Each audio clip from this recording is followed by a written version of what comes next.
दोस्तों आज की हमारी डेली मल्टीबैगर सीरीज़ की पिक है India bulls housing finance limited, जिसका NSE टिकर है IBULHSGFIN।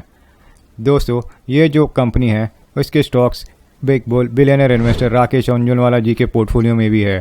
पर दोस्तों ये कारण नहीं है हमने इस कंपनी को सिलेक्ट करने का एज अ मल्टीबैगर पिक। इसका असली कारण ये है कि अभी एक ही दिन पहले इसके जो MD है गगन बांगा जी, वो आए थे CNBC TV 18 पे और उन्होंने उस इंटरव्यू में काफ़ी सारे पॉजिटिव ट्रिगर्स बताए थे इस कंपनी के लिए, और जिसमें से जो सबसे बड़ा ट्रिगर था कि उन्होंने जस्ट कुछ ही हफ्तों पहले रेज किए थे 2250 करोड़ रुपए से भी ज़्यादा।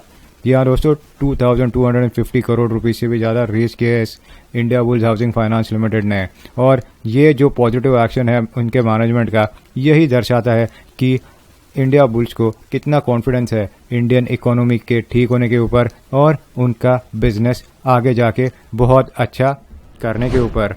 दोस्तों हम पर्सनली मानते हैं कि अगले 6 महीने में यानी कि मार्च 2022 तक ये स्टॉक और 50% 50% तक दे सकता है। और उसके बाद अगर जो गगन बांगा जी ने ट्रिगर्स बताए हैं वो अगर प्रभाव लेते हैं तो वो दुगना हो सकता है, और 6 महीने में यानी कि अक्टूबर 2022 तक ये स्टॉक दुगना भी हो सकता है।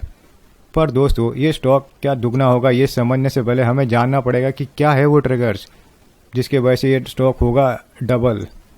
तो वही देखेंगे अभी आज के शो में, और साथ ही साथ करेंगे इंडिया बुल्स हाउसिंग फाइनेंस की फंडामेंटल और टेक्निकल एनालिसिस भी। तो करते हैं शुरू आज का शो। मैं हूं नीलेश नाइक और ये है आपका daily multibagger stock show info action. दोस्तों किसी भी कंपनी का एनालिसिस करने का फर्स्ट स्टेप होता है जाना उसके हिस्ट्री में, और सबसे आसान तरीका है जानना किसी भी कंपनी की हिस्ट्री, वो है जानना उसकी स्टॉक प्राइस की हिस्ट्री। जी हाँ दोस्तों, जब अब इंडिया बुल्स हाउसिंग फाइनेंस के 5 साल के स्टॉक प्राइस देखते हैं, हम देखते हैं कि वो 2018 में सबसे ज़्यादा जो उसका प्राइस था वो था जुलाई में 1377 रुपये का, और सिर्फ 2 साल में वो आके पहुंच गया था सबसे लोएस्ट पॉइंट 90 रुपये तक। ऑब्वियसली दोस्तों आप कभी कुछ भी थोड़ा आपका ज़रा भी एक्सपीरियंस होगा फ्रॉड कंपनीज के साथ डील करने के बाद, आपने ज़रूर ये चार्ट देख के मालूम ही आपको पड़ चुका होगा कि ये जो कंपनी है वो कुछ ठीक नहीं लग रही, उसके प्रमोटर्स थोड़े धोखेबाज लगते हैं। और ऑब्वियसली दोस्तों ऐसा ही हुआ था India bulls housing finance limited के साथ। इंडिया बुल्स हाउसिंग फाइनेंस के प्रमोटर जो थे समीर गहलोत, उनके ऊपर लगाया था एक PIL में आरोप, जहां पे कहा गया था कि वो और उनकी कंपनी इलीगली जो रेज कर रही थी फंड्स लोगों को लोन देने के लिए, उनको साइफन ऑफ कर रही थी दूसरे कामों के लिए। इसी के वजह से RBI ने क्या किया कि उनको उनके चेयरमैनशिप से हटा दिया और इंडिया बुल्स हाउसिंग फाइनेंस के बोर्ड पे लेके आ गए पूर्व RBI चेयरमैन SS रुंगटा को। उसके बाद दोस्तों इंडिया बुल्स हाउसिंग फाइनेंस का मर्जर होने वाला था दूसरे प्राइवेट बैंक के साथ, जिसका नाम था लक्ष्मी विलास बैंक। पर दोस्तों दुर्भाग्य से लक्ष्मी विलास बैंक भी जो थी वो भी कुछ दूध से धुली नहीं थी। उन्होंने भी RBI के काफ़ी सारे गाइडलाइंस लेंडिंग के लिए RBI ने बनाए हैं वो फॉलो नहीं किए थे, और उसी के वजह से RBI ने उनके ऊपर लगा दिया था प्रॉम्प्ट करेक्टिव एक्शन का चार्ज। अभी दोस्तों जब 2 एंटिटीज जो कि दोनों भी इतनी सही ना हो उनका मर्जर करके क्या फ़ायदा। तो इसी के वजह से क्या हुआ कि 2019 में उनका मर्जर होने वाला था, पर जब लक्ष्मी विलास बैंक में भी प्रॉब्लम आया तब वो मर्जर कैंसिल हो गया और उसका स्टॉक प्राइस आ गया, और अभी वो 2020 में जा पहुंचा था 90 रुपये तक। पर दोस्तों इस दौरान काफ़ी सारी पॉजिटिव न्यूज़ आई। जो सबसे बड़ी पॉजिटिव न्यूज़ थी कि इंडिया बुल्स हाउसिंग फाइनेंस का जो मैनेजमेंट थी वो रीस्ट्रक्चर हो चुकी थी। उसके जो अब जो चेहरे थे वो थे उनके डेप्यूटी वाइस चेयरमैन और MD गगन बांगा जी। और उसके बाद जो सबसे बड़ी न्यूज़ आई वो थी कि इंडिया बुल्स हाउसिंग फाइनेंस ने कर दिया था को फाइनेंस का टाइप इंडिया की सबसे बड़ी प्राइवेट बैंक के साथ, जो कि है HDFC बैंक लिमिटेड। या दोस्तों HDFC बैंक के साथ उन्होंने कर दिया था को लेंडिंग का टाइप। और अब वो जो लोन्स बेच रही थी मिडिल क्लास इनकम फैमिलीज को, वो बढ़ा के बेच सकती थी बड़े बोरोवर्स को। ओबियसली इसके वजह से उनका बहुत फ़ायदा होने वाला था, और ये सबसे बड़ा पॉजिटिव ट्रिगर था उस दौरान इंडिया बुल्स हाउसिंग फाइनेंस के लिए। तो अभी चलते हैं अभी 2021 में और जानते हैं कि India bulls housing finance actually करता क्या है। दोस्तों अभी जानते हैं इंडिया बुल्स हाउसिंग फाइनेंस का बिजनेस, उसके प्रोडक्ट्स, और जिस कंपनी का नाम में ही हाउसिंग फाइनेंस हो उसका ऑब्वियसली काम होगा होम लोन देना। तो ये ऑब्वियसली दोस्तों इंडिया बुल्स हाउसिंग फाइनेंस एक NBFC है, यानी कि नॉन बैंकिंग फाइनेंशियल इंस्टीट्यूट, और वो एक नॉर्मल बैंक जैसा नहीं है, क्योंकि आप उसके अभी स्क्रीन पे देख सकते हो कि उसका जो होम लोन का स्टार्टिंग रेट है वो 8.65% है, 8.65%, और वो 2% चार्ज करता है एज ए प्रोसेसिंग फी। अभी दोस्तों आपने अगर होम लोन लिया रहेगा या फिर आप होम लोन लेने किसी बैंक गए रहोगे तो आपको ज़रूर मालूम होगा कि होम लोन के जो रेट्स रहते हैं वो 8.65% से ज़रूर कम होते हैं। आपको आराम से 7% या उससे भी कम 6.5% तक भी मिल जाते हैं होम लोन के लिए रेट्स। तो फिर इसका जो इंडिया बुल्स हाउसिंग फाइनेंस का जो होम लोन रेट है वो कुछ ज़्यादा नहीं है। ज़रूर दोस्तों ये ज़्यादा ही है, और उसके पीछे कारण है। हमारी बैंक जो रहती है वो सिर्फ उन्हीं लोगों को लोन देती है जो क्रेडिट वर्दी रहते हैं। जैसा कि आपको मालूम ही होगा, हम जब भी किसी भी लोन पर डिफ़ॉल्ट करते हैं तो हमारा एक क्रेडिट वर्दीनेस का नंबर रहता है, जो कि ये बैंक्स और बाकी फाइनेंशियल इंस्टीट्यूट मेंटेन करती है और शेयर भी करती हैं। और इसी के लिए हम जब भी डिफ़ॉल्ट करते हैं हम उस डिफ़ॉल्टर लिस्ट में जाते हैं, और फिर हमें ये जो बड़ी बैंक्स रहती हैं वो लोन नहीं देती, और तभी हमें जाना पड़ता है इन NBFCs के पास जो हमें देती है लोन, पर वो हमें जो लोन देती है वो हायर रेट पे देती है। तो इसी के वजह से दोस्तों ये जो लोन रेट है 8.65 का, ये एक्चुअली नॉर्मल है अगर आप बाकी NBFCs के साथ कंपेयर करें, जैसे कि बजाज फिनसर्व और दीवान हाउसिंग फाइनेंस के साथ। तो दोस्तों फिर उसके साथ ही साथ इंडिया बुल्स क्या करता है, वो MSME लोन्स देता है। वो MSME लोन्स बेसिकली होते हैं बिजनेस लोन, जो कि मीडियम और स्मॉल एंटरप्राइजेस को देते हैं, और इसका रेट भी डिसाइड होता है,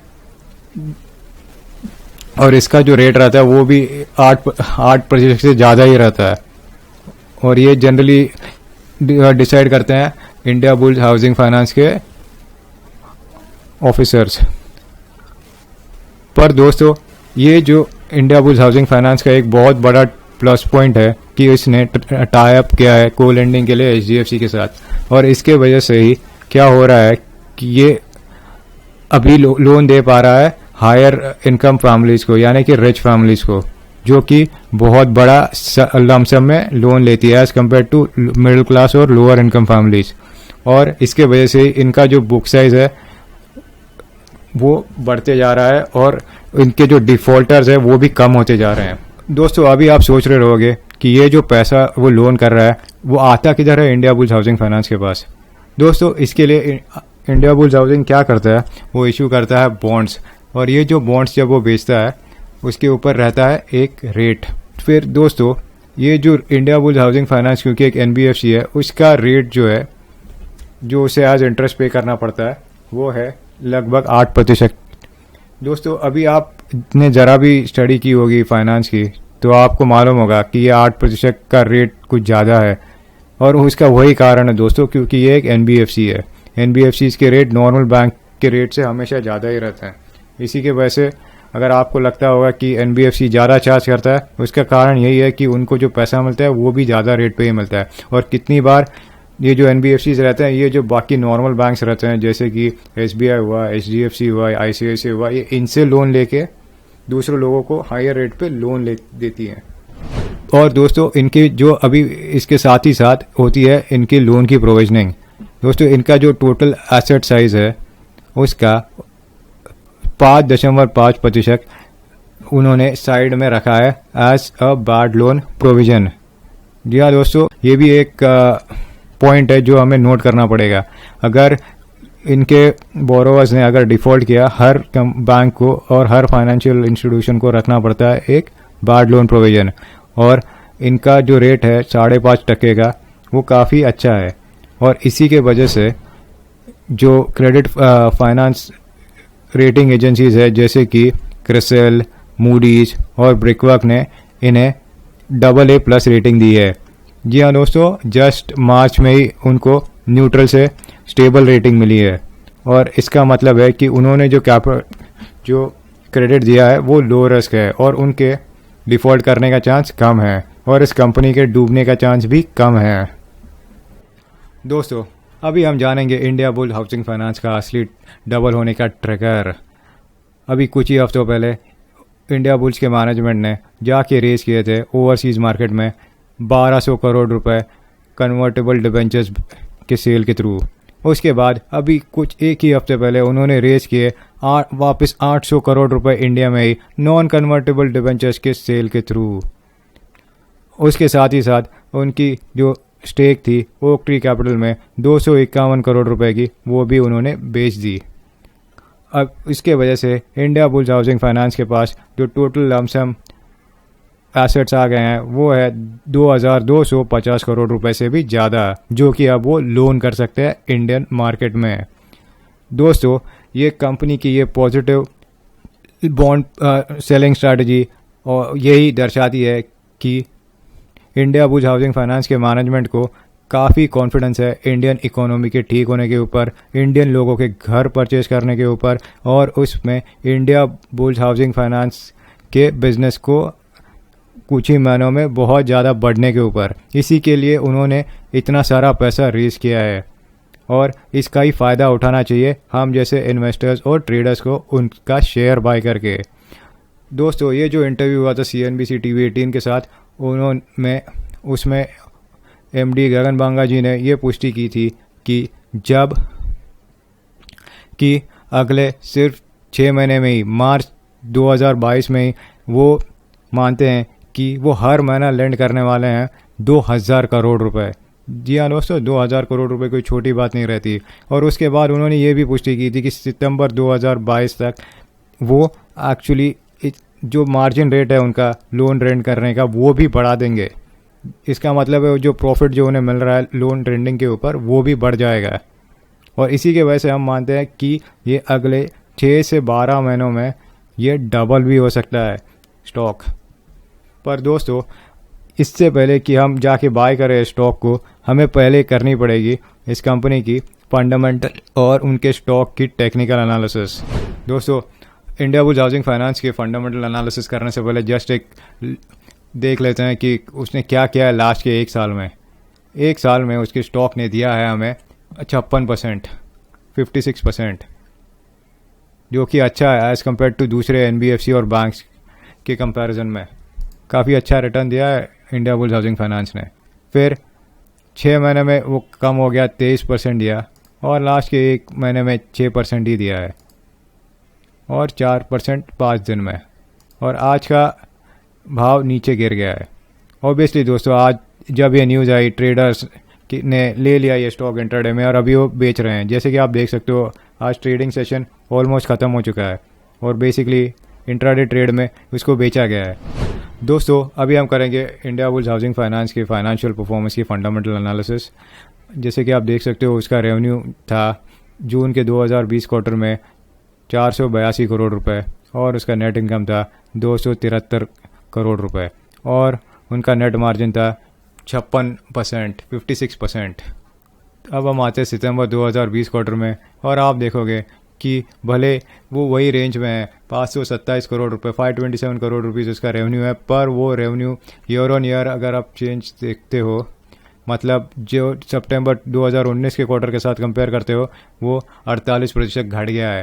दोस्तों, इसका ये कारण है कि सितंबर 2020 में इंडिया में भी जो कोरोना की महामारी थी वो सबसे ज़्यादा थी, highest recorded per day cases थे उस दौरान, और इसी के वजह से कोई होम लोन नहीं ले रहा था, और इसके वजह से सफ़र कर रहा था इंडिया बुल्स हाउसिंग फाइनेंस का रेवेन्यू और उनका नेट इनकम। पर उस दौरान उन्होंने भी अभी भी अपने मार्जिन मेंटेन किए थे जो कि 61% थे, जो कि बहुत अच्छे मार्जिन थे, भले वो 12% गिर गए हो। फिर आता है दिसंबर 2020 का क्वार्टर। इस दौरान उसने 664 करोड़ रुपए का रेवेन्यू जनरेट किया था और उनका मार्जिन था 49%, 49%। पर आप देख सकते हो कि उन्होंने जो वापस जो उनका रेवेन्यू था उसमें ईयर ऑन ईयर जो था वो कम हो गया था, पर तो भी उनका जो मार्जिन था वो बढ़ गया था 5% से। और ये सब कोरोना के वजह से ही था। कोरोना के वजह से कोई भी घर लेने वाला नहीं था। ये तो जायज़ है कि उनका जो रेवेन्यू था वो कम ही होने वाला था। फिर मार्च में थोड़ी अच्छी न्यूज़ आई, उनका जो रेवेन्यू है वो बढ़ गया, 794 करोड़ हो गया, 794 करोड़, जो कि 23%, 23% ज़्यादा है अगर आप 2020 के मार्च क्वार्टर से कंपेयर करोगे तो। उसका नेट इनकम तो बहुत ही अच्छा हो गया, वो दुगना हो गया, वो हो गया था 2076 करोड़। और उनका नेट प्रॉफिट मार्जिन भी अच्छा हो गया था जो कि 34% का था, 34%, जो कि 63% बढ़ गया था। दोस्तों ये ऑब्वियसली दर्शाता है कि जब इकोनॉमी ठीक होने लग जाती है तब कितना ज़्यादा फ़र्क पड़ता है इन हाउसिंग फाइनेंस कंपनीज के बिजनेसेस में। दोस्तों लोग जब ठीक होने लग जाते हैं और नए नए चीज़ें खरीदने लग जाते हैं और इसकी वजह से वो जाके लोन लेते हैं। और ये हाउसिंग फाइनेंस कंपनी जब लोग घर लेते हैं उसके लिए बहुत सारा लोन देती है और इनका जो फ़ायदा होता है वो बहुत ही ज़्यादा होता है।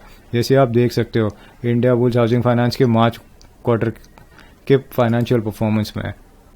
तो दोस्तों अभी हम आते हैं जून 2021 के क्वार्टर में और आप देख सकते हो कि अभी थोड़ा जो रेवेन्यू है वो स्टेबल हो गया है। जैसे कि आप देख सकते हो ईयर ऑन ईयर चेंज 15% बढ़ा है, जो कि नॉर्मल रेट है।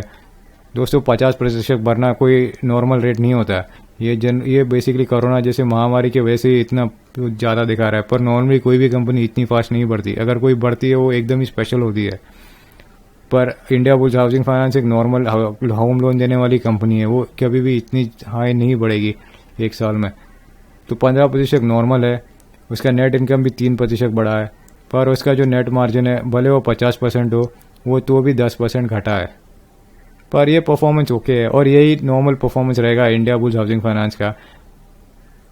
पर दोस्तों अभी जब उन्होंने बहुत सारा पैसा रेज किया है और इनकी मैनेजमेंट मानती है कि हर महीना वो 2000 करोड़ रुपए देने वाली है, तो ये परफॉर्मेंस और काफ़ी अच्छा होगा। और उसके वजह से ही उसका जो शेयर का जो प्राइस है वो भी काफ़ी हद तक बढ़ेगा। तो अभी जानते शेयर उसका कितना बढ़ सकता है इस कंपनी के स्टॉक की टेक्निकल एनालिसिस करके। दोस्तों किसी भी कंपनी के टेक्निकल एनालिसिस करने का सबसे आसान तरीका है उसके एवरेज डेली वॉल्यूम्स को देखो। बेसिकली वही ये वॉल्यूम दर्शाते हैं कि कितने ट्रेडर्स ने और इन्वेस्टर्स ने स्टॉक को खरीदा और बेचा है। तो 90 दिन का आप उसका वॉल्यूम देखोगे तो वो था 1.8 करोड़। फिर 60 दिन का वॉल्यूम आप देखोगे वो घट गया था, 1.4 करोड़ तक आ गया था, 40 लाख का वॉल्यूम कम हो गया था। फिर अगले लास्ट एक महीने का देखोगे 30 दिन का, वो 1 करोड़ 35 लाख हो गया था, पहले से भी कम।